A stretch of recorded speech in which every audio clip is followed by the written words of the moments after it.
In 1906, Pablo Valencia dared the journey from Mexico to California in search of gold. He survived without water for a week, 7 days. He was rescued and documented the experience of thirst. Saliva becomes thick. A lump seems to form in the throat. The tongue swells so large that it squeezes past the jaws. The throat so swollen that breathing becomes difficult, creating a terrifying sense of drowning. The face feels full due to the shrinking of the skin. Many people begin to hallucinate. The eyelids crack, and the eyeballs begin to weep tears of blood. When Pablo Valencia was found, his skin was like purplish gray leather, scratched but with no traces of blood. His lips had disappeared as if amputated. His nose withered to half its length. His eyes trapped in a winkless stare. This is not a film about saving the environment. It's a film about saving ourselves. Because whatever one's environmental, political, or religious opinions, whatever one's race, sex, or economic standing, whomever of us goes without water for a week cries blood.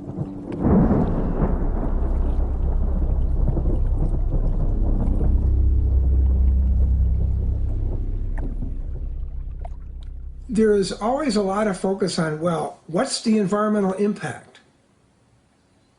And that's a perfectly valid issue and concern. The abuse of water and the taking of excessive water, diminishing flows and levels, can destroy the sustainability of ecosystems.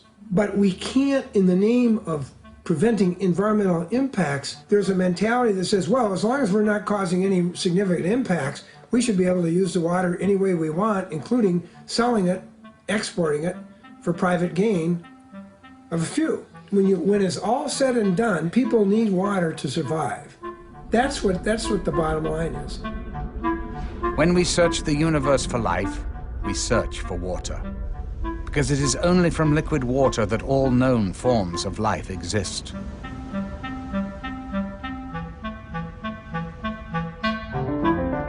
The blue planet, the only planet known to harbor life, the only planet known to be flowing with water. Water management has always been of key importance to humans. The Egyptians depended entirely upon the Nile. The Romans expanded the boundaries of engineering to use gravity to bring water to their cities. Ancient societies cherished water, molded their lives around it, and even worshipped it as a god. For whatever reason, between 800 and 1000 AD, climate change dried up most of the Mayans' local water supply. Farmers were forced to extend their agriculture into the jungle forests to grow food. There was not enough water for both the crops and trees, so the forests died. The soil eroded, air humidity decreased, food decreased. Mayan leaders prayed to the god of rain, but the regular rain season brought little water. The hydrologic cycle was damaged. Life in the cities became less civilized, as the main focus of Mayan life became providing food and water. People abandoned the cities to begin a new life in the forests, in hopes that there was still a sustainable watershed there. There wasn't. But as we enter a new era combining high technology with the demands of global economic trade, we're entering into a unique stage of history. Water, which is the source of life itself, instead of being common and universal to everybody because we all depend on it, profit is made out of the running of and the delivery of water to people and to communities. Those that have the ability to pay will have access to the water. Those who do not have the ability to pay will go without. And therefore, it's a life and death situation in the final analysis on the basis of profit.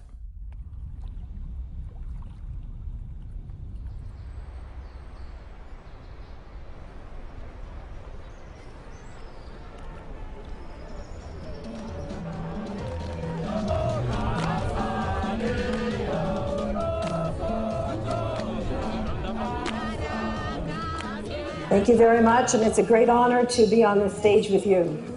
I want to talk, comrades and friends, about a global water crisis in which we know that the world is actually running out of water. And that wasn't supposed to happen. It wasn't supposed to be able to happen because we were all taught back in, I don't know, grade 3 or 6 or whatever, that there's a cycle. When it rains, the water falls from the clouds down all the way to the ground. It soaks into the ground and then the grass and trees grow. Sometimes there's so much water underground that lakes and rivers just pop up, like when you squeeze a box of apple juice. The rivers carry the water back to the ocean. Inside the ocean, the water floats up to the sky as clouds again. Then the wind pushes the clouds towards the land and it rains again. This all happens over and over, forever and ever.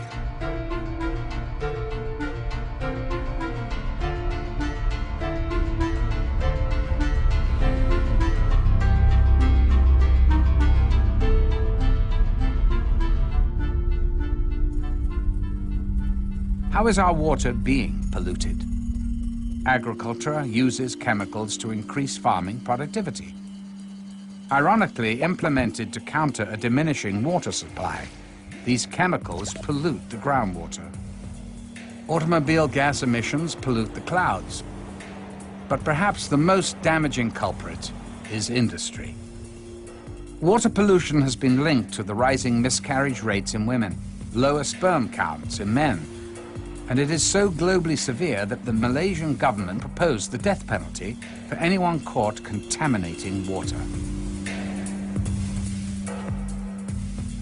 This is the most polluted river in the United States. There's active polio, tuberculosis, hepatitis. Well, we try and reason with the aliens and, you know, tell them what's in the water and try and get them out. None of the agents are going to get in that water to get any of these aliens. They're just contaminated. We have a gate that we deploy across the river down the ways a little bit, and we'll deploy that gate, and then they'll all pretty much go back into Mexico. We already have a battery of shots that we take here at the local hospital. It's about 18 different shots for if any agent falls in that water to keep from contracting something. What we saw today was a river of human sewage. The water smells like nothing you could ever imagine, as much as 25,000 liters per second flow. Pasan los desechos de los hospitales, de las escuelas, de todo lo que ocurre en la ciudad, que descarga el agua en el drenaje profundo, viene a dar por aquí. Salen incluso pedazos de humanos, a veces de los hospitales, desechos, alguno que otro feto pasa por aquí, perros muertos. It goes into the northeast where people grow crops that later on are sold in the Mexico City market. So we are being poisoned. Our wastewater is returning to us in the form of food. When you look into the rivers, you can see bubbles. That means that the rivers are losing oxygen. Contamination and pollution of the water systems is creating cholera and water diseases are killing more children today than malaria or AIDS or even wars themselves. The wetlands would normally have been a process whereby there would have been some cleansing of that taking place. It goes through the wetlands and it comes out more purified into the river systems, etc. But what happens when the wetlands are destroyed, where we poison a certain amount of water that can never really be fully recycled? What we now know is that we are polluting and depleting this finite stock of fresh water so fast that we're now mining the groundwater faster than it can be replenished. It rains. The water hits the ground and percolates into the soil, collecting underground into what are known as aquifers or groundwater. But how much of our finite supply of water is underground? We can only estimate, as there is no reliable method to accurately measure, which is why our growing dependency on groundwater is such an urgent concern. The fabled Atlantis in the Middle East had a real city attached to it. It was called Ubar. It disappeared and no one could figure out what happened. And then some archaeologists found it. What they realized is it collapsed into the desert sand from groundwater pumping. Not only could it happen, it is happening today in Florida. Giant sinkholes have emerged, all of a sudden just big cavities in the ground opening up. The effects are not always evident, as with a sinkhole or lost city.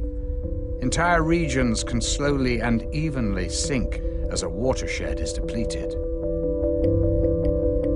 Perfect example is where Mexico City is now. There was once an oasis of water. When the Spanish came, they didn't want their new city to look like Venice. They wanted it to look like Madrid. And they used slave labor to cut down all the trees that would protect the water sources and to dredge the water systems. And what happened was that they just destroyed the water table. And of course, that was one thing when there were 10,000 people living there. It's another when there are, maybe 25 million. They've taken the rest of the water underneath the city. The city is literally sinking in on itself, and these great big churches are beginning to, go sideways. And Mexico is having to go further and further and further away from its local water sources, because there aren't any left, to find water. Human ingenuity has found out ways to get water from beneath the surface of the earth for thousands of years. What's changed, though, is the technology. We now pump approximately 30 billion gallons of groundwater every day.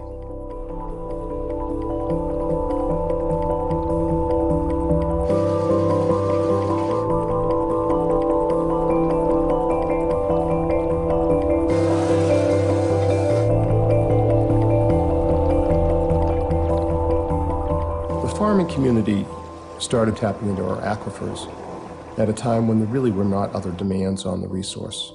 The way that the law works is that they're allowed to use limitless quantities. And then the added kicker is that the law said, if you don't use it, if you don't divert all of this water, you may lose your water right. So with that scenario, it doesn't encourage conservation of water. I mean, why am I going to go ahead and quit pumping to save water and lose everything? So then a guy like me who may want to quit pumping to quit depleting the aquifer, I have to keep pumping in order to keep my water rights. When we pump water for such irrigation, some of it percolates back into the ground, which is called recharge or return flows.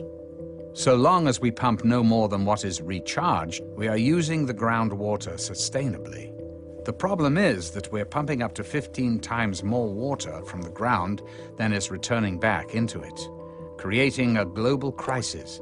One thing that most people don't know is that the world is desertifying very quickly. We are becoming a desert in many places. Our soil is eroding, simply meaning that overgrazing, winds, and flooding damage the top layer of earth, essentially hardening it to the point that rainwater cannot easily soak into the ground. Our life source literally slips away from us, back into the ocean through sewers and rivers, draining the land of its moisture and life.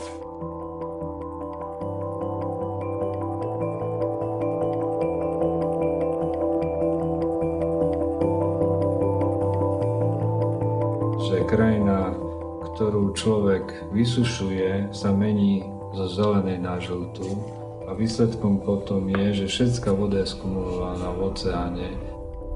Extreme weather. A world of hurricanes and violent storms over the ocean, while the interior land receives less and less rain, or violent, harsh storms that simply erode the land more. Zemská kôra kontinentu odľahčuje a príspevok kumulácie tejto vody v oceánoch spôsobuje zaťaženie zemskej kôry, čo môže spôsobiť pnutie v štruktúrach zemskej kôry a to spôsobuje zemetrasenie a potenciálne možné tsunami vlny, ktoré sme boli svedkami v roku 2004. Deforestation is a major contributor to soil erosion. Tree roots absorb water and thus hold the watershed in place. When they leave the land, so does the water. Because the forests that held the water have all been logged, there is no place where the water can be stored. The rain still comes and runs away as instant surface runoff. Just what I feared. He's formed a gang, and they're whooping it up for a flash flood. They're rushing down the canyon. They've made a wall of water 20 feet high. Look out! No longer satisfied with flash floods, the gang is planning bigger and wetter floods. Junior's getting dangerous. He's getting tougher and bolder every day. But groundwater pumping cannot alone be blamed for our desertification crisis. Cities are growing and expanding. For the first time in human history, more people living in cities than in the countryside. We have replaced permeable ground with hardscape, with roofs, with parking lots, with homes. If it rains and the water doesn't hit the ground but hits the sidewalk or street instead, it can't soak into the ground and make trees. It just slides down the street back to the ocean and makes more clouds. This means that the ground gets really dry and the grass and trees die. Clearly, there is much more unpaved than paved land in the world, but the effect is cumulative and should not be underestimated. Celosvetovo zhruba 750 miliard kubíkov vody. Tento proces sa odštartoval po druhej svetovej vojne. Dá sa povedať, že teraz sme v polčase rozpadu vodného cyklu a o 50 rokov bude vlastne definitívny kolaps s vodnými zdrojami na globálnej úrovni. There is another problem with increased urbanization, which is our continued insistence to build housing for growing populations that demand more water than local watersheds can provide. People in the housing development, and they make money by turning houses, and they're very large companies. So their goal is to avoid the water issue that might limit the number of houses they might have. Instead of adapting our development to the available water supply of a region, we choose to force the world's water supply to adapt to our desired locations. What dams do is change the hydrologic cycle. They provide water during those months when the natural flow patterns do not. What's happened is that we built these huge hydro dams mainly to create hydropower and hydroelectricity. And when we've done that, we've done it in a very narrow framework. And we haven't thought about the fact we're going to need water for other purposes. In this quest to conquer nature, as some label it, we've constructed close to 50,000 large dams worldwide. But if we are headed towards desertification by allowing too much rainwater to run off into the sea, then is it not to our benefit to dam water and prevent it from reaching the sea? One of the basic functions of rivers is to carry stuff from one place to another. And that stuff, which is really critical to the health of an entire watershed, it becomes completely and wholly interrupted when you build a dam. Dammed rivers fail to carry such nutrients and minerals downstream through the watershed, resulting in more soil erosion, less percolation when it rains, more runoff, and thus an increase in the desertification problem. When you trap water, it stops moving, and when it stops moving, it heats up because it's this nice warm soup full of nutrients that are not making it downstream. But then those things die, and then they eat up oxygen. All of a sudden, you've got a major water quality problem. A river is the lifeblood of an ecosystem, just like the veins and arteries bring blood to every part of our organism. When we have choked arteries, that's what's called a heart attack. A dam is the choking of the artery of the planet. So we really have to face the crisis here that what we were taught in school, that this finite amount of water could never run out, is technically true. But if you can't access it because you took it from an aquifer and you poured it into a desert to grow cotton, or you polluted it, it's of no use to us. And that's what we need to get into our heads. And there's nowhere to go in the world to get away from this. Rich people and people who live in water-rich countries will get away from it longer than people who are facing it now. But the world water crisis will face us all. But if there is going to be one single thing that is going to slam us into reality, it is going to be running out of water. We see all sorts of fresh water in our lakes and say, well, you know, what's the problem? We've got lots of fresh water. Once you drain a lake, that's it. There is no more water.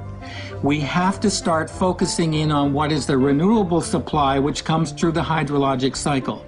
we are creating a situation where we have less and less of that renewable supply left.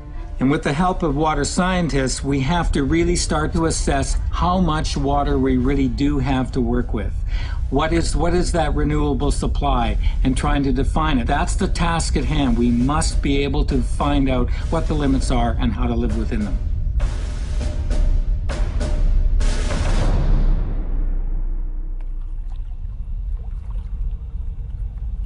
But instead of our governments coming together and saying, we have a limited amount of time to come together and find the solution, what they've done is they've handed power over to big water companies who want to create a kind of water cartel.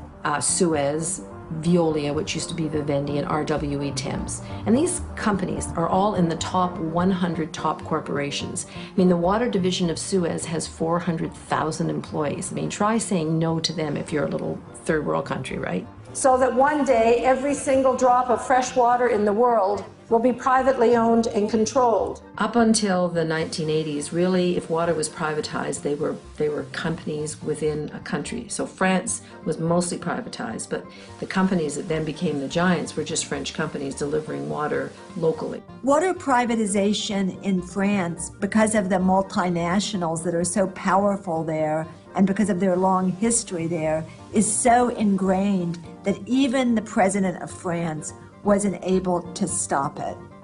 François, à un certain moment de son mandat, a été rappelé à l'ordre, si je puis dire, par cette dictature économique, et il n'a pas pu nationaliser les entreprises de l'eau. C'est un système qui est très puissant, c'est une machine qui est sans état d'âme. And then in the 1980s, Margaret Thatcher came to power, and the Thatcher Revolution came into effect, and she privatized all the water in Great Britain. And that's when these big companies decided that they could start going global.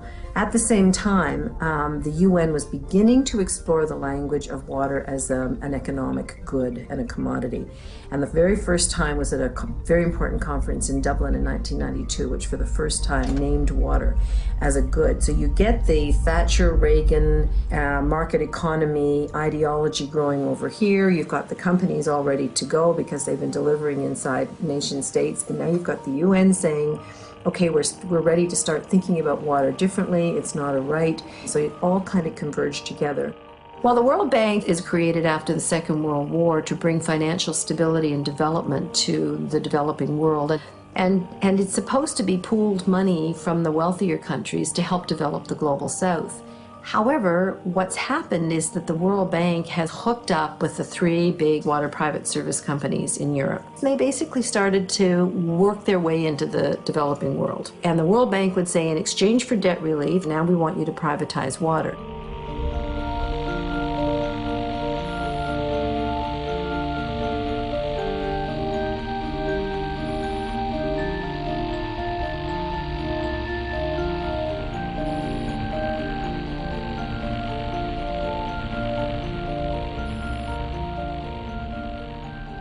The WTO comes in with rules that basically establish this in a new constitutional framework. It's run by what's called the Quad, which is the United States, Canada, the European Union, and Japan. And the Quad makes all the decisions. It's their corporations that set the agenda. They decide when the meetings are going to be held. And they had thousands of military police with the full riot gear and so on. And the farmers had a huge march. And the head of South Korean Farmers Union is a man named Lee Kyung-hae. And he came from a devastated community where people were killing themselves. He climbed up on this police barricade. He took a knife and stabbed himself in the heart, rocked back and forth on top of this fence, and fell. He died a couple of hours later in the hospital. And this became an enormously important symbol. These trade rules are not some dry academic thing on a piece of paper. These are rules that affect people's lives, and these are rules that are killing people. This is the new colonialism. It doesn't come in ships.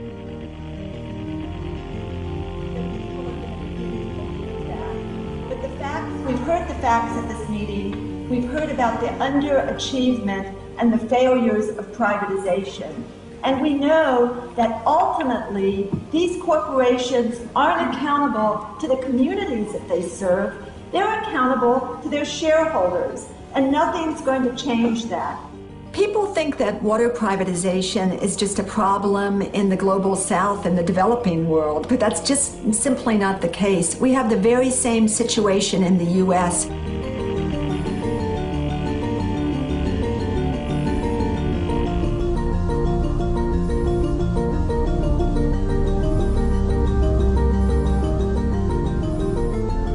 It's the very same story, whether it's in Atlanta, Georgia, or Buenos Aires, Argentina. It was a big push at the time. Privatization was the word. Everybody wanted to privatize something. And frankly, I'm not opposed to privatization. We privatize our recycling pickup, but this water was different. But we did sign a contract with United Water for 20 years for operation and maintenance of our water system. For these companies, when their name has been tarnished because of their malpractice and their mismanagement, it can be a big advantage to use another name. Suez often uses the name Ondeo, and very rarely the brand Suez is visible. And the same, of course, with Vivendi. Vivendi had gained a very bad reputation because of their records in failed privatization and mismanagement. And they were suddenly reinvented under this name Veolia, and a huge advertising budget was spent to create a positive feeling around this new brand name. Of course, advertising is a crucial factor in the way these companies are trying to save their image. And almost immediately started having service problems, and citizens could not drink the water unless it had been boiled.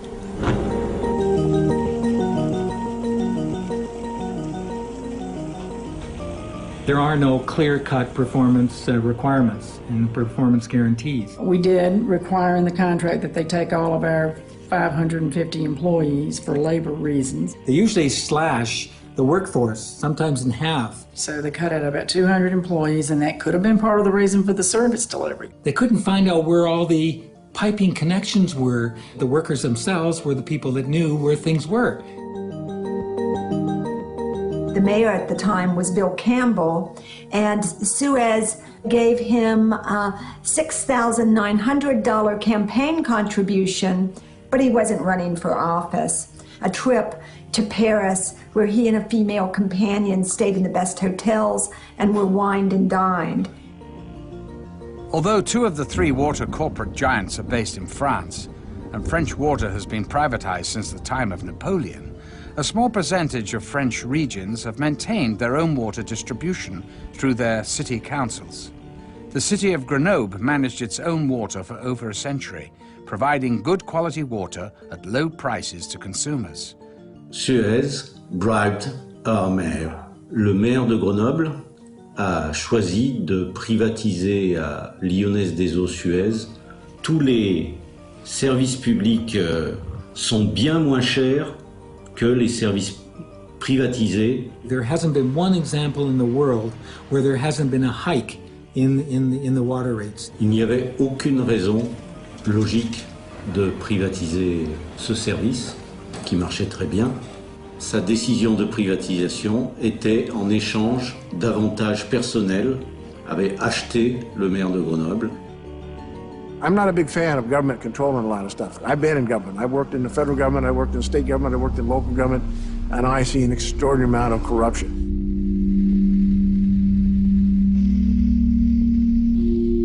Right now, we have a number of state senators that have just been indicted in Alaska for corruption, dealing with the oil industry.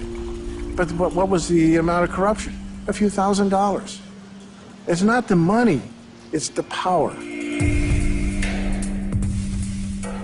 Not many people know that prior to being president, Vicente Fox was the general manager for Coca-Cola in Latin America. So Coca-Cola received some of the largest water concessions in Mexico during the Fox administration. And this is something that really needs to be opened up for serious debate. People do not realize the extent to which there is a direct giveaway on the part of governments of water resources and services to industries locating in their jurisdiction. Well, I want to be very clear about the situation in Mexico that President Vicente Fox has given us no special favors on water issues or anything else along that line. The largest water concession given by the government in the whole country was to a Coca-Cola bottling plant. It takes as much water as it wants. You could say that Coca-Cola ruled Mexico. If you really look at the controversy of whether water should be owned privately or water should be owned publicly, I see abuses on both sides. When water is only owned by the government, you have an opportunity for abuse. When water is jointly owned by someone who is a capital interest, a private interest, a profit interest, and government, you have a partnership that tends to balance those things out. The new face of colonialism comes in the form of Coca-Cola. You walk anywhere in Africa and it's Coca-Cola water. You cannot get anything but, you cannot drink the water out of the tap. You can't even find purifiers. You are an absolute slave to this company. Dasani is not meant to be a substitute for municipal supply, so we are absolutely in support of robust, comprehensible, and equitable water and sanitation systems.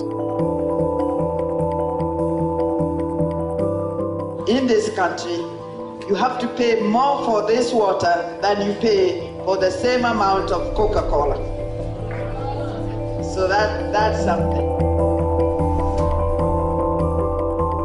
Dasani is in plastic bottles, and Coca-Cola are in glass bottles. Now, when you look at the price difference, what you're looking at is that the cost of producing those bottles is much higher. We have looked at, in the past, of bottling Dasani in the glass, but the plastic package is becoming very popular now, and what we're looking at is what the customers want. As you look at new ways to develop business, you look at also what the customer wants and needs are. The situation with the cost of Dasani is more about the packaging, and also plastic bottles are taxed at a higher rate than glass bottles.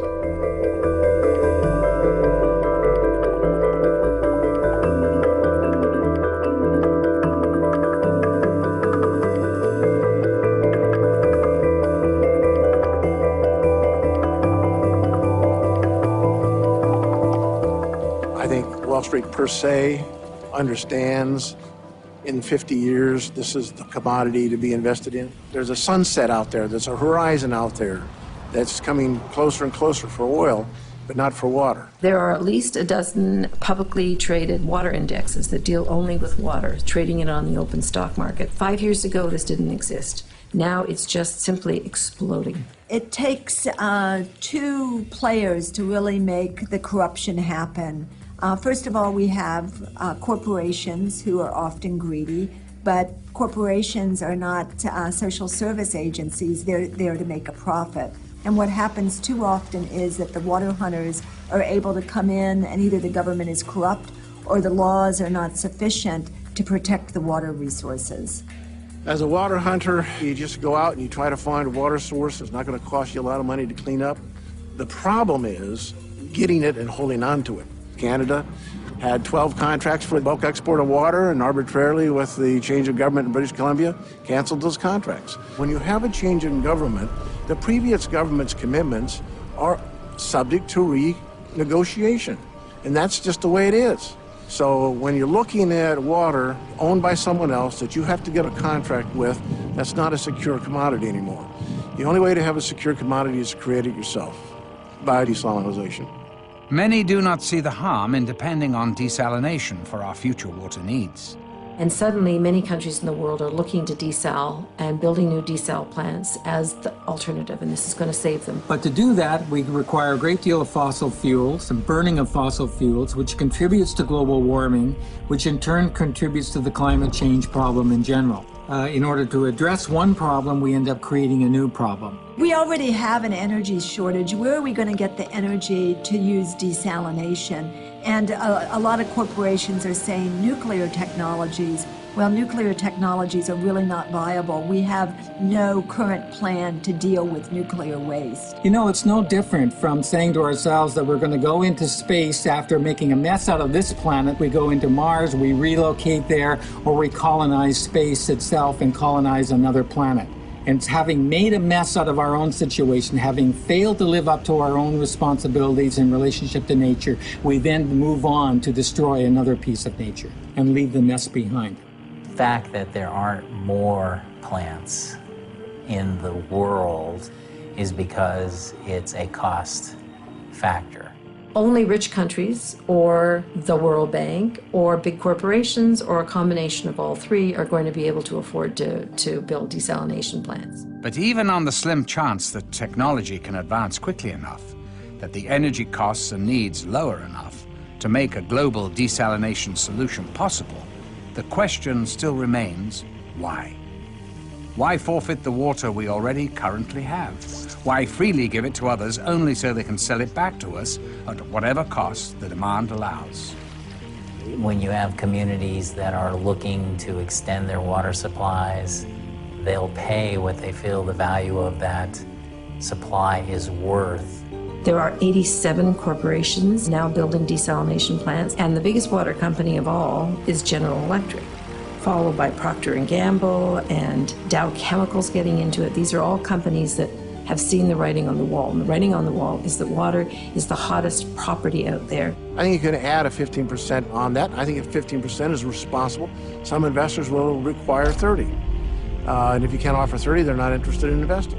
What we actually have is that these big corporations are going to profit from dirty water. So they don't want to see the pollutants not going into the water in the first place. They want to have a model where they can step in and provide very expensive technologies to clean up pollution after it occurs. I wondered when I looked at the UN Millennium Goals why they didn't include goals around pollution and cracking down on the fact that if you can't use the rivers and lakes in your area, then you're forced to mine groundwater.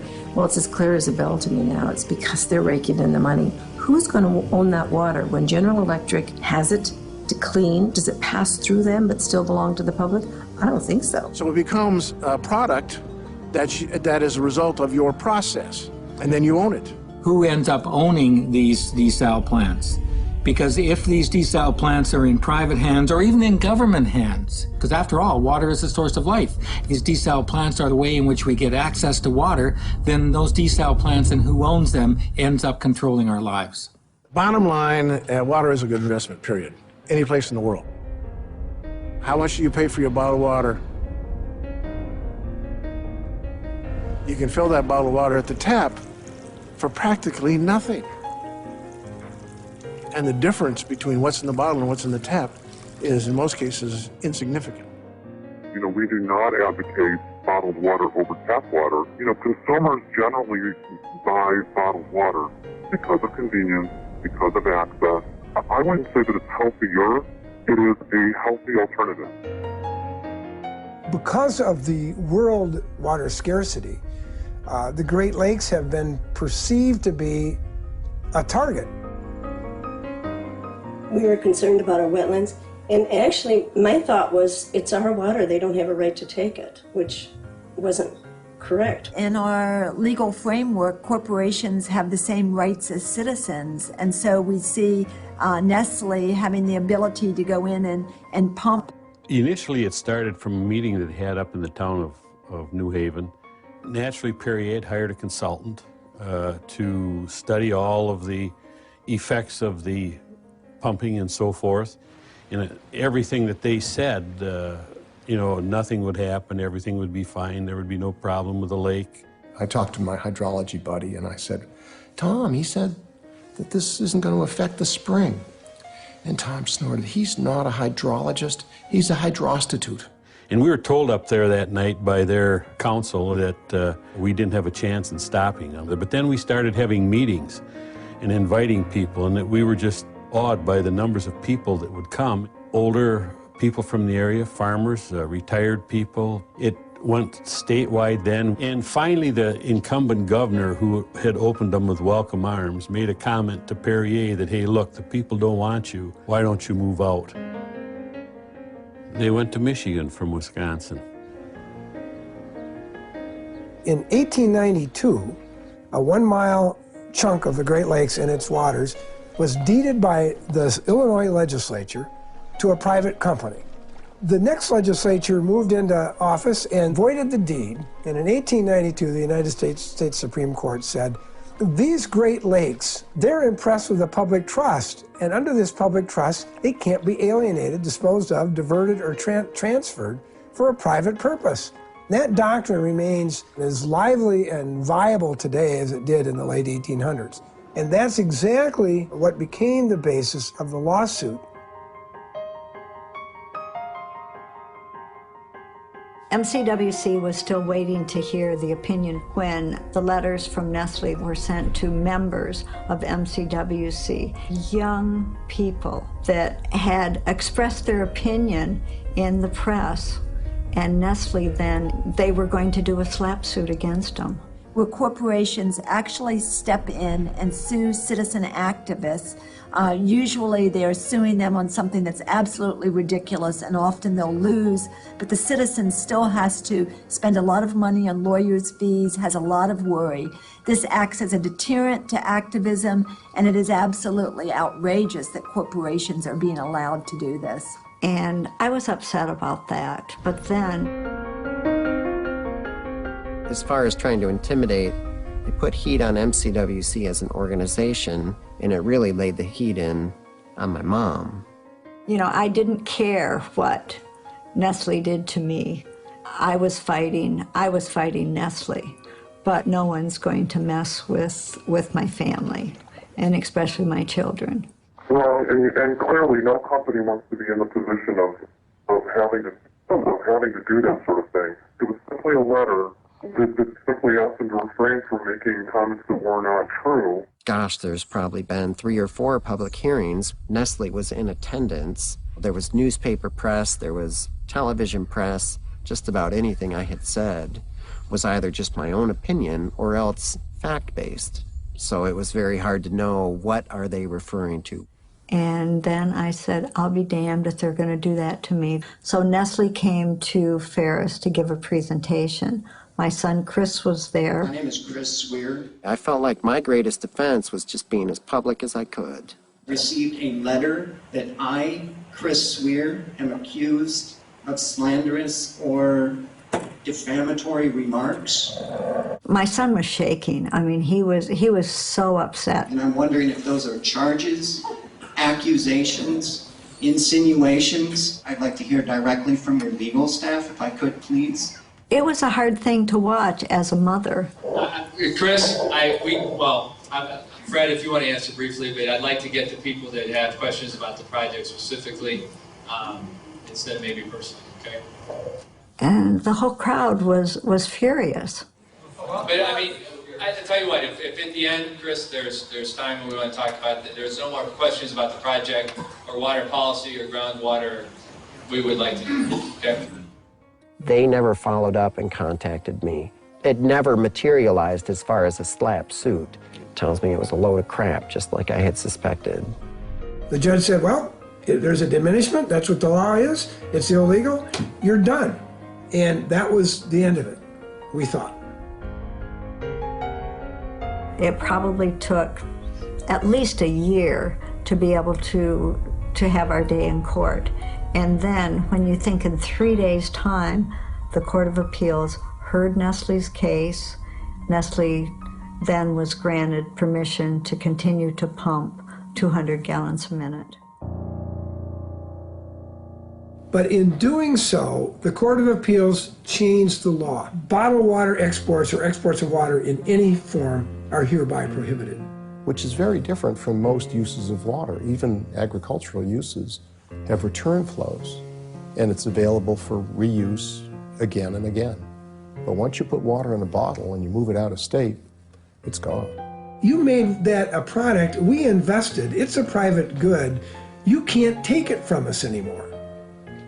It's too late, you open the door. Michigan is telling the world, come in and buy water rights here, and by the way, under this case, if you can demonstrate an economic benefit of shipping it somewhere else, you can have it. Changing the way water has been perceived as a public resource in a way that we may not be able to retreat if we make a mistake. And that's the problem. When you take water out of its natural water basin and then ship it or move it, we know something about the ecological fallout from that. We don't know the full picture. What happened to the Aral Sea? The Aral Sea was a lake, in fact, that was so huge that they called it a sea. And the countries around of the old Soviet Union decided to grow cotton in the desert and started siphoning off this water. And it's almost completely gone now. A company comes along and says, the impact of 210 million gallons a year in a tanker truck is no different than 210 million gallons a year in a bottle. And you already let the bottled water people do that, so you have to let us do that. And so that's how I got started in looking at bag technology.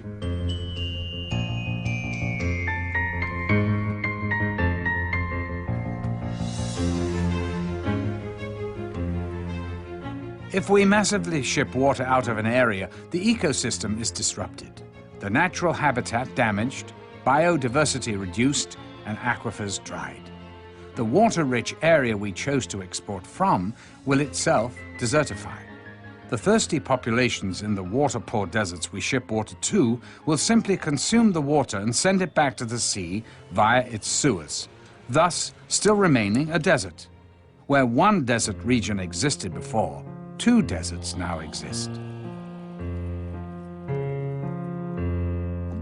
Water is a supply and demand commodity.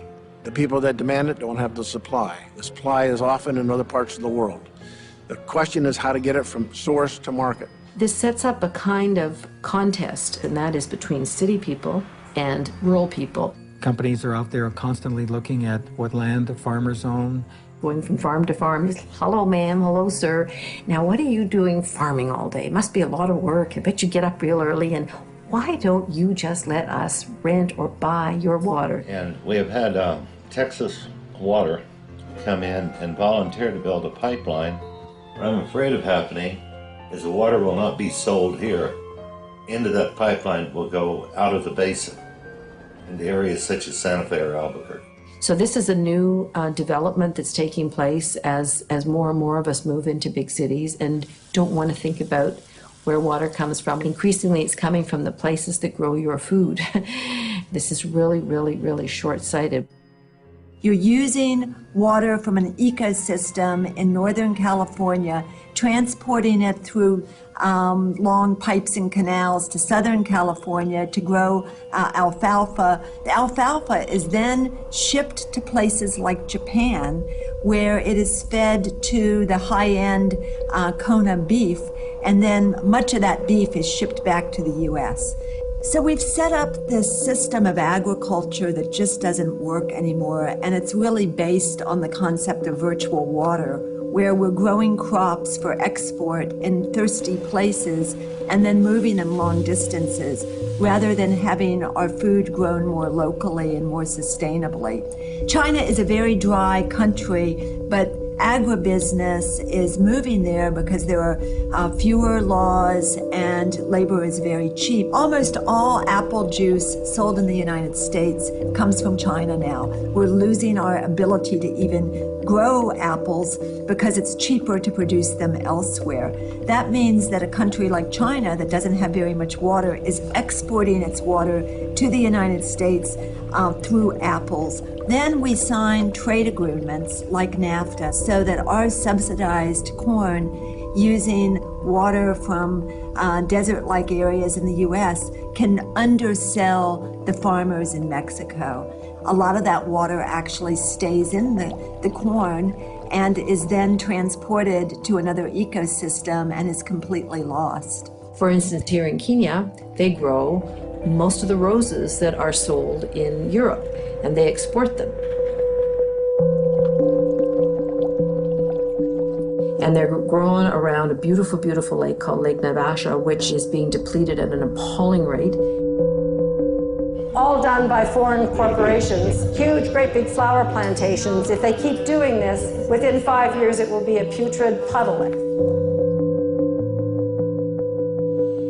So here's one of the driest continents on Earth, exporting water, being told by the World Bank to export its water to get its way out of debt.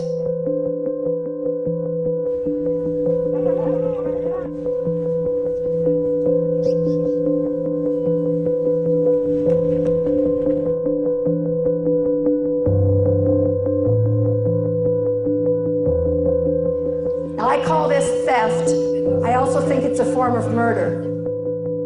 Joan Thorpe Root, the Academy Award-nominated British wildlife filmmaker and African conservationist, lived in Kenya and made great efforts to save Lake Naivasha from being destroyed.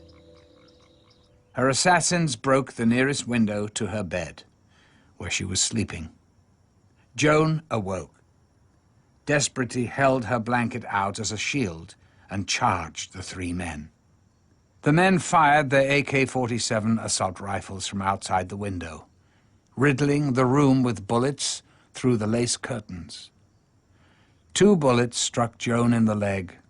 1 hit her in the hip. Joan crawled towards her bathroom, trying to stop the bleeding with a blanket, but died of massive blood loss. You don't know when the water would flow. It flows once a week, and you don't know the date, the time, so you are forced to open up the tap. When they open their taps, it's air, and when the air blows through the taps, the meters are running, and they are charged for doing this. There's a pipe coming up, and between the pipe and the tap, there's a water meter, and you have to pay for an electronic key to get charged up. And you can look at it and you can see the water meter counting every single drop. And as one friend of mine said, I can afford about 2 flushes a month from this thing. That's how expensive it is. You know, they just throw their hands up in despair and they go back to that river that has cholera warning signs on it. If people don't have money to buy water, they go to polluted streams, they get sick. The state has to pay for their health care. You know, why don't you just use money for the necessary thing and to prevent other things that might come up?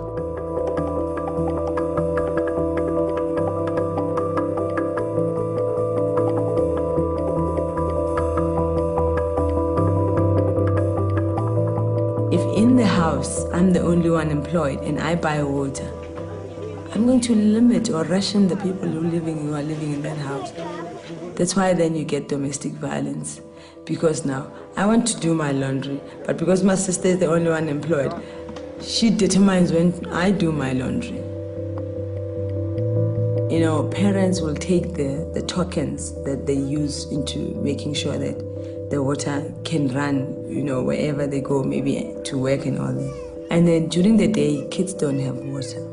And this other woman who lived in a shack with 2 kids took the token and went with it to work. And the shack caught fire.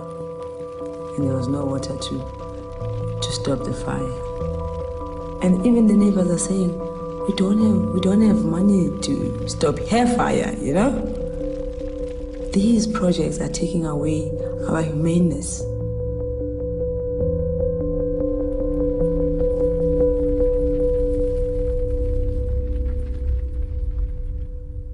I was in grade 1. I was 6, so I didn't really think about much. I thought the whole world was go to school, don't get your parents too angry. You do a charity project each year at our school. You do your canned food drives, you do your raise money for cancer. That year, you're raising money for developing countries. And for 1 penny, you could get a pencil. 5 pennies, you could get soup for the day or things like this. And then she got to a point where she said $70 would buy a well. And then she explained to us, yeah, people are dying because they don't have clean water. They were just disbelieving that. What do you mean you can get sick from water and that you don't have things to clean yourself with, let alone drink the water? Then we asked, well, if they want water, how far would they have to go? And she said, like, sometimes as far as 10,000 steps. I counted the steps it took me to get from my classroom to the water fountain, and I counted 10.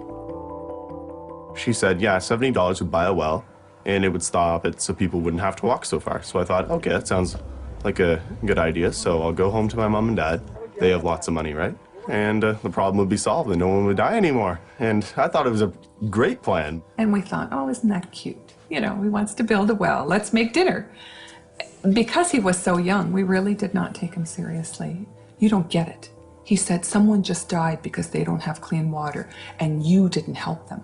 After a few days, they finally sat me down and they said, what we can do is give you a chance to earn the money by doing extra chores around the house. Never ever thinking that he would follow through. And I got a piece of blank paper drew a thermometer on it, 2468 all the way up to 70, to give him a sense of how long it was going to take him to get there. After, I guess, 4 months, I raised the $70. I brought it into an organization that facilitates clean water projects in developing countries. And they looked at me and they said, it's going to cost a bit more than $70 to build an actual well. And I've always felt bad about telling them that the well wasn't really $70, that it was actually the minimum you could get was $2,000. But I've sort of consoled myself a little by saying that if it had been more, if I'd told him $2,000 at that time, that he never would have gone. That would have been too big for a 6-year-old. So I started doing public speaking around my community. It slowly grew and grew and grew. The Brian's Well Foundation has been established. We've helped raise about $2 million, which has gone towards the completion of 266 water and sanitation projects, helping about 500,000 people. Immediate aid like this is absolutely vital to saving lives. But if we step back, a larger question looms. An uncomfortable question we habitually avoid in our daily discussions. Why do these countries need emergency aid to provide something as basic as water? Why are they unable to build their own infrastructure of clean water delivery? Why are they poor? Developing countries are forced to grow cash crops, export crops like tea or coffee. We've got some resources, especially tea, which is really growing all over. The World Bank and the IMF and the other countries, especially the Western world, that buys the tea from our country always gives us a raw deal. You find that we are given so little money for this tea. The World Trade Organization has required developing countries to remove tariffs so that products can flow in and out of the country because it benefits our corporations. They get cheap products. Now what that means is that developing countries are very hurt. And it's obscene. It's why these countries can't get out of debt, and it's why these countries can't develop water systems or healthcare or anything else for their kids. And there's a famous Senate hearing where a very senior World Bank official told the US Senate, don't worry, we're not giving money away, particularly for every dollar the United States invests in the developing world through the World Bank. American corporations get back $1.30. You know, wink, wink. We call it aid, development aid, but really it's forcing countries to open up their resources, and that's why there's such a tremendous reaction against the World Bank in the third world. If we were to sell this tea at the right price, if we had fair trade in the markets, our tea could fetch enough money that can sustain most of our needs. It should be a very rich country. We cannot fight the world water crisis by just saying, let's hook up some more people and hope that does it. We have to challenge the systems that deliberately create winners from losers. And then who cares about the losers? That they're losers, and it's their own fault anyway. That's the system we have to take on, and we will never, never, never, never, never solve the world water crisis until we have the courage to talk about the world political and economic system. Wherever a river flowing free is now treated as the supplier of raw material as if it was oil, we have the generation of water wars.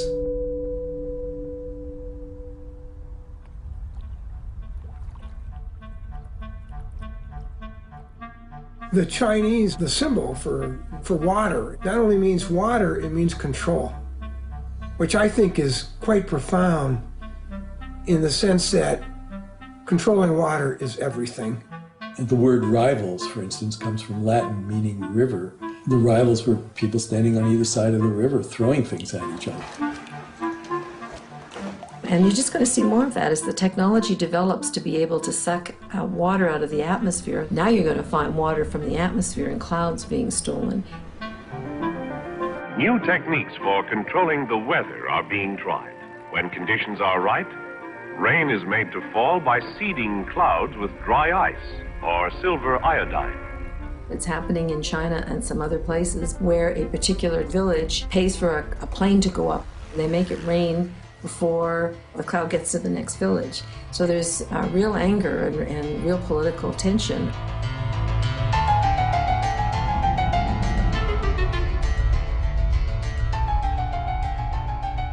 worst case is Southern California. And LA is part of what I call hydraulic civilizations, like Rome and its aqueducts was a hydraulic civilization. But there, the longest aqueduct was 60 miles. The longest you have to go, once measured it, is 1,400 miles from the furthest source of water for LA to a home in the town. And LA has not yet figured out what its limit should be. I mean, it doesn't want a limit. In the LA area itself, which is about 18 million, if it was on its own water, it would only be 3 million. First thing LA is going to do is try to put a lot of farmers out of work and close down the farms and take that water. When the water system doesn't work, then the civilization goes.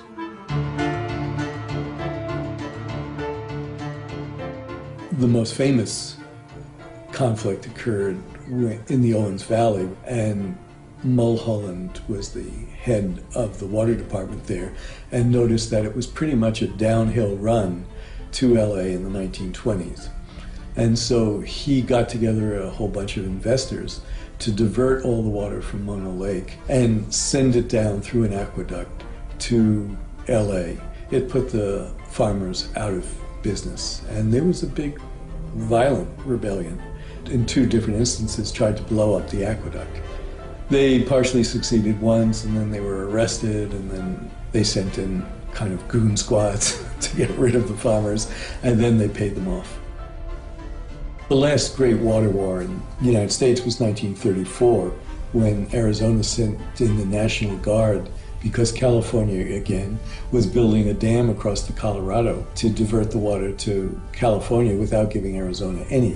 And the ferry captain that took people across the Colorado put a cannon on the front of her ferry, and they went up and threatened the dam. But it led to the Secretary of the Interior to stop the dam. One of the most bloody water wars is still being fought over the river Kaveri, that farmers of Karnataka and farmers of Tamil Nadu both required more water out of that river. A bandit of Tamil origin, Veerappan, kidnapped a Karnataka actor with the demand that large amounts of water be released to Tamil Nadu. It was really as a chess game in the water wars.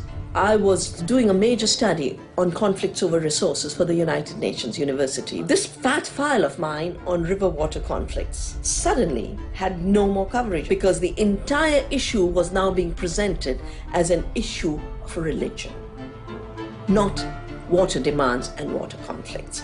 So many water wars are presented as religious conflicts, when in reality they are fundamental conflicts over resources. Well, I want to tell you about one country tonight, and that's the country of Bolivia, South America's poorest country.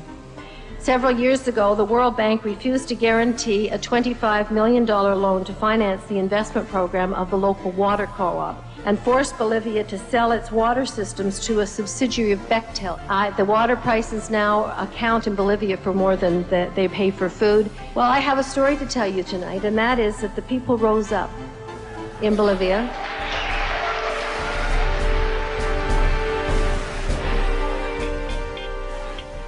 Obrero industrial, y cuando en Bolivia se privatizó el agua, la gente, nosotros no podíamos concebir que un empresario privado, un inversionista transnacional, podía apropiarse del agua. Es decir, la gente o tenía que pagar del agua o tenía que dejar de comer, y por lo tanto no tuvo otra alternativa que decir no a la privatización del agua.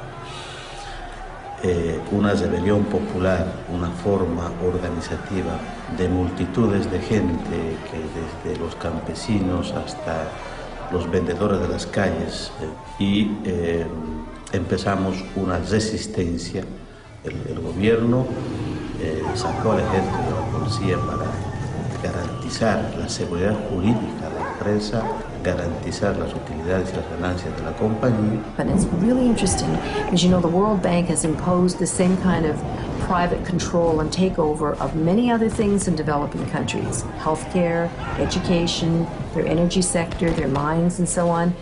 But when it comes to water, something happens and people say, I couldn't stop you there, or I didn't know how, or I thought maybe you would be right, but you are not taking my local water. Asociados de una abierta complicidad de los gobernantes en ese tiempo en Bolivia, que inclusive se privatizó el agua de la lluvia, es decir, que se prohibía a la gente el acumular el agua de la lluvia. And this is where you get the civil wars, because the army is brought in to control local dissent against these transnational corporations. Who are you protecting? There's your people without drinking water, and you're protecting foreign investors from North America and Europe? Más de 100 heridos de bala, numerosos detenidos. Civil, hubieron más de 20 francotiradores que mataron e hirieron a la gente. 17-year-old Victor Hugo Doza was killed by a shot through his face.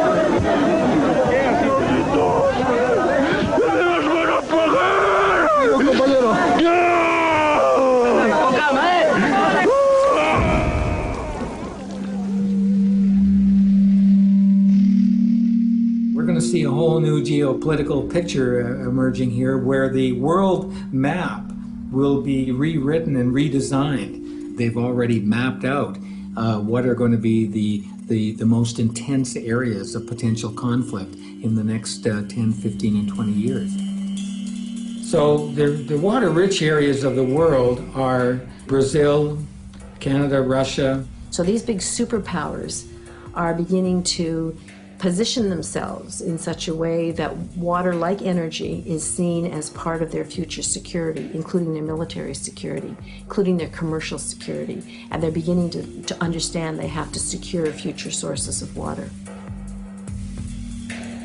The U.S. is doing military training around the Great Lakes, and 80 mayors of towns and cities around the lakes have asked the U.S. government to suspend this, but they're not going to. I got involved in this issue in the mid-1980s when Canada was negotiating a free trade agreement with the United States, and the free trade agreement included water as a good. There was a statement made by one of the participants that Canadian water would be flowing to the United States Midwest from the Canadian North by pipeline within 2 to 5 years. Who knew? And move that water into a crater in the Rocky Mountains, which would be kind of like a huge mega reservoir. And nobody will stand up in our country to the United States administration and say, this is our water, because they know that the United States would consider that as serious as if we put missiles along the Canada-US border. It just would not be tolerated in the US.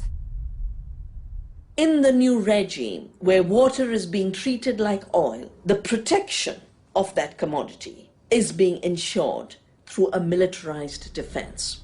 And the good part of Brazil sits over top of the largest aquifer in the world, which is called the Guarani Aquifer. This is going to be a major source of fresh water in the future. Very recently, the United States has established a military base located just inside the border of Paraguay. As you know, the United States itself is running out of water. Water is becoming more and more a matter of priority in American foreign policy. Secretary of Defense Donald Rumsfeld went on a quiet mission to a number of Latin American places, including Paraguay, to try to see what kind of further advancement could be made regarding the presence of U.S. forces in that region. Shortly after Rumsfeld's visit, something like 500 special forces were stationed at the military base there in Paraguay. Este caso, no momento agora, quando os países tomaram conhecimento, já tinha sido aprovado pelo Parlamento do Paraguai. It remains to be seen what will happen and what they're doing there exactly as to whether the purpose of that military base is really to secure a military presence at a very pivotal location for exercising some measure of control over the Guarani Aquifer and water takings from the Guarani Aquifer. In the last few weeks, there's been report in the media about George W. Bush, the president, purchasing land in Paraguay The speculation is that that has to do with wanting to have access to the aquifer and pump water out of the aquifer. Jenna Bush, who is the daughter of George W. Bush, had paid a quiet 10-day visit to Paraguay, in particular meeting with top officials in the government. And as it turned out, what was happening, at least this was what the speculation was in the press, was that she was about to facilitate the purchase of something like 100,000 acres of land in Paraguay in her family name. At the same time, though, that was happening, it was discovered that George Bush Sr. already had something like 173,000 acres of land.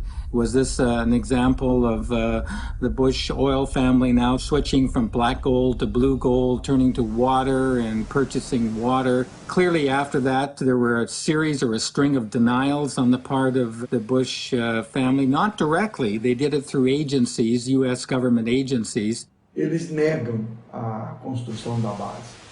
The world's largest dam is located very close to that area, and so that also was a matter of considerable interest for the U.S. as well.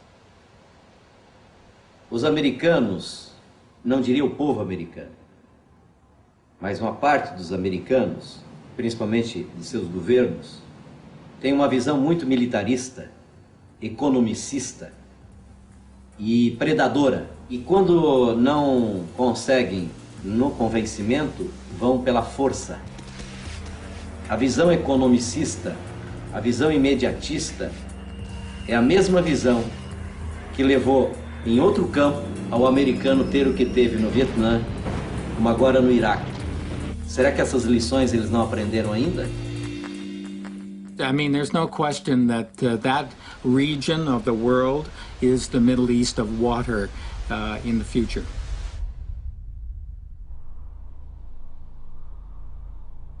And just 2 days ago, the Bolivian government gave in and kicked Bechtel out of the country.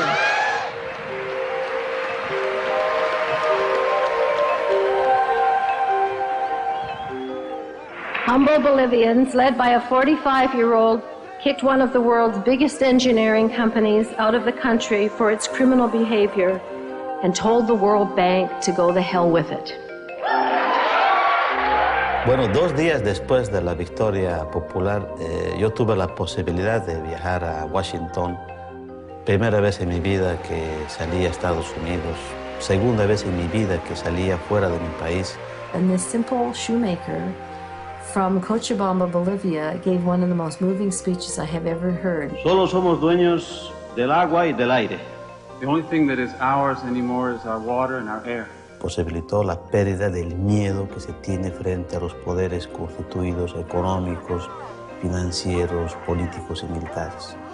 Es que la única fuerza capaz de transformar el mundo, capaz de transformar la sociedad, es esa capacidad de unidad, de organización y de movilización de la gente frente a cualquier poder. And people were so moved, they not only clapped for him, they got up on their chairs. It was like a standing ovation that wouldn't end. It was just a stellar moment. Because this is a really scary story, and it's a true story, and we really are running out of water. It doesn't have to be that way, okay? And that's the most important thing to say, is that it's not too late.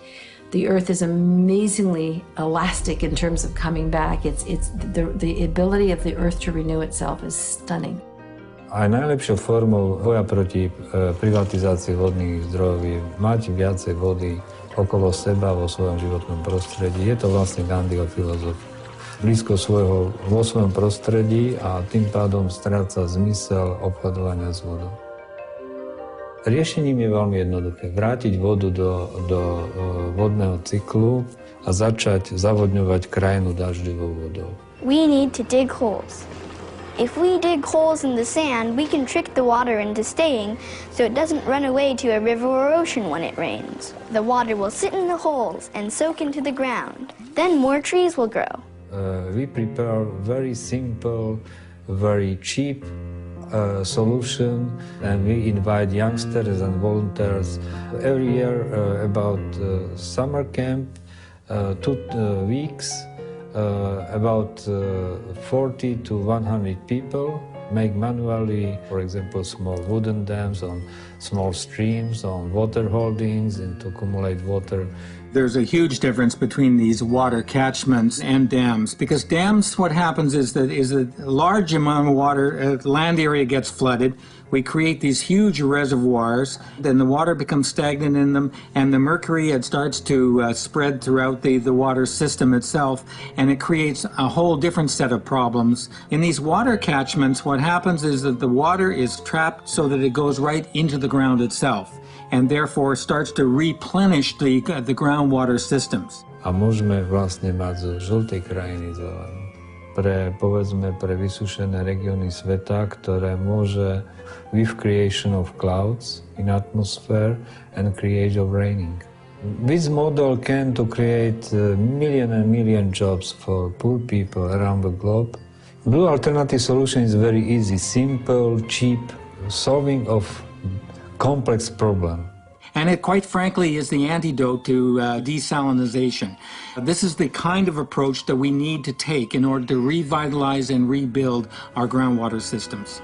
And then we have to stop going into the groundwater and taking it out in such a phenomenally cavalier way. In the U.S., the largest amount of groundwater is being used for agriculture. And you really have to deal with agriculture to solve our water problems. The water efficiency with hydroponic systems is 20 to 30 times more efficient than crops growing outdoors. The reason is that we are placing the water directly to the base of the crop through drip or trickle irrigation systems. We can take that fish called tilapia, and when they grow in this water, we can take that nutrient-rich water and go on to crops with that. And any excess of water going onto the roots, it's collected. It can go back to the fish and then go through the system again. And it's these technologies that will save this planet in the next century. What we really need to do is go back to a food system where we're not dependent on global trade and where we're really using our local water and soil resources to grow crops that are appropriate. There's a move towards decommissioning these dams, taking them down, and that movement, that trend towards decommissioning is really important, but it sets the stage also that we need to move towards alternative ways of supplying the power that's necessary, whether it be through these micro-turbines that are in stream completely. You don't need a dam to hold back water. They just use the natural flow of rivers or coasts. Korea has been investing in this technology. Scandinavia has. I mean, they're sort of seeing their era of large dam building coming to an end as well. As we expand urbanization to meet our growing population needs, there are alternative permeable pavement solutions which allow rainwater to infiltrate through into the subsoil. Pollutants from cars are filtered and removed and thus do not pollute the groundwater. The water quality is actually improved. Even with these advancements, the ultimate development solution is to limit the population growth of a region pending on the available water supply, which is exactly what the citizens of Bolinas, California did. And so the towns decided that they would put a moratorium on all housing growth until they had adequate supply of water. And that water moratorium was challenged immediately and was in courts for 14 years. They just didn't want a town to be able to control growth. They considered it interference with commerce. But ultimately we won, and yeah, it's working. What we can learn from the Bolinas example is the whole challenge to learn to live within the limits of our watersheds. And in this village where we really have shortage of water, we use some water that is being poured on your hands as you wash your hands sparingly. And people really value any amount of water that they have. It's exactly the opposite of America. I mean, America could save 20 to 30% of its water really easily.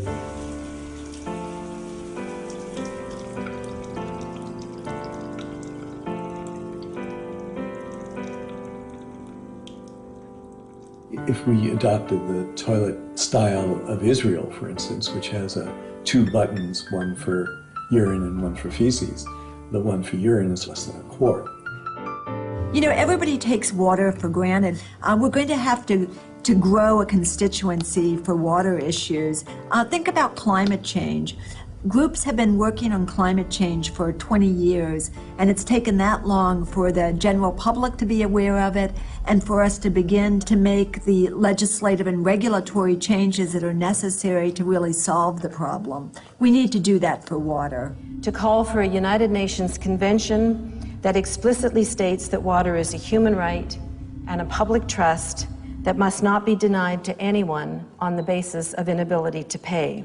Demanding that we put this language in an international framework at the United Nations. Because the operations of these corporations, these water barons, have now gone global, this has gone beyond nation-state law and requires us to bring in some kind of instrument at an international level to control these companies. And that led to the really exciting change in Uruguay. En el Uruguay se privatizó el servicio de distribución de agua potable. A poco de haberse establecido, los precios se elevaron exorbitantemente. El agua que se distribuyó en algún momento estuvo contaminada. Se llegó incluso a cortarle el servicio a una escuela. Los uruguayos, con una larga tradición democrática, promovieron la reforma de la Constitución, where citizens were able to pass a constitutional amendment that actually established the right to water and forbids privatization. That's the model that we've been using when we talk to groups around the world and the model that we're promoting. So we're looking for a small group of nations to begin a process within the process in the United Nations. There are some powerful countries opposing the right to water, most prominently the United States. To my eternal shame, my own country, Canada. It has a lot of water resources, and they're concerned about having to send water to the United States. China, Egypt, Australia, and possibly India. They don't want to have to be responsible for providing their citizens water. This is life and death that we're talking about, and I feel very, very strongly that we have to put ourselves out there on the line, and sometimes it can be dangerous, but we have people power on our side. To the disapproval of the citizens of the small town of Freiburg, Maine, the water bottling company Poland Springs set up a plant. To appease the population, Poland Springs gave away a case of bottled water to the first 50 townspeople to visit their office. Led by 89-year-old Republican store owner Howard Dearborn, they poured the bottled water into Lovewell's Pond, back where it came from.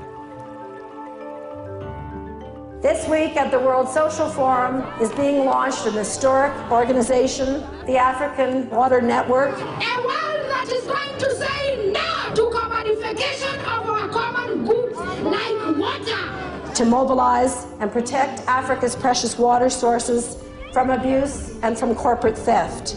Now we have a defiance campaign that says, okay, you can install your meter. After you turn your back, we take it out, we connect the pipes, and then we throw your meter away. The court case has cost over $1 million. We've done a lot of innovative fundraising, and you have to realize that we're just normal, ordinary people who are living day to day and fighting, this giant. I play sports, I hang out with my friends, I do all that regular stuff any teenager would do. It's just I do this on the side. I just wanted to get people clean water so they wouldn't die. I guess being that young sort of helped a lot because I think I was too young to be nervous. You just see smiles light up on people's faces because they have clean water to drink. A smile doesn't light up on my face because I can have a shower in the morning. None of these people, I don't know if there was an activist in the group. When you come from the grassroots, I think legislators look at it totally differently than they do if you are an activist. And I think that's what we had, is they couldn't go back on us and say, you guys are always out there raising a ruckus. Probably the end result isn't going to affect any of us because we're going to be gone. But we're fighting for the people that are going to use it in the future, our kids and their kids. If we don't do something to save it, what are they going to have? Bottom line is, those people are there.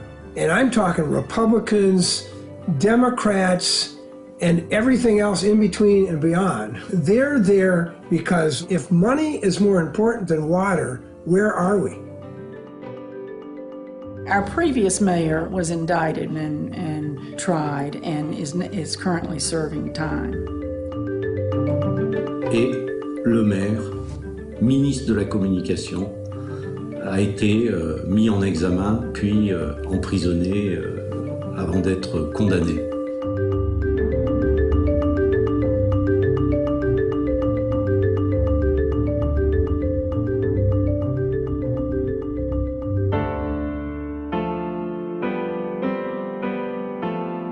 We've made some serious enemies. I've made some serious enemies for myself.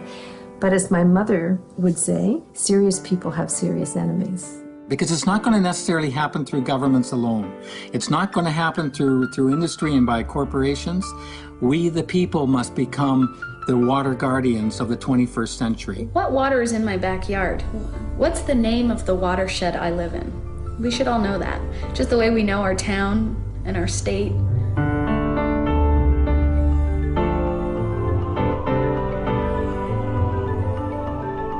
And then ask the question, where does your drinking water come from? And where does your wastewater go? Just start asking the questions. You don't even have to do anything.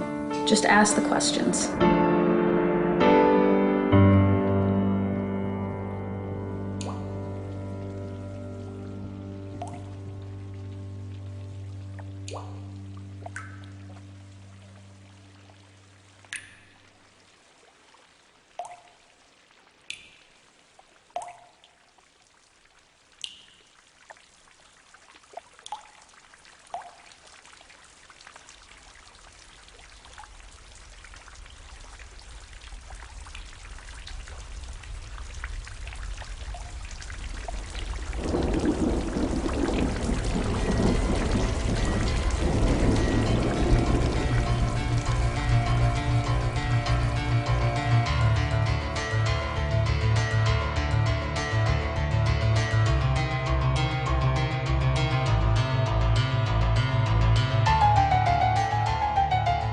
What I think is really weird is, even though my brother is 6, turning 7, and I'm 8, turning 9, I still can't do the monkey bars and my brother can.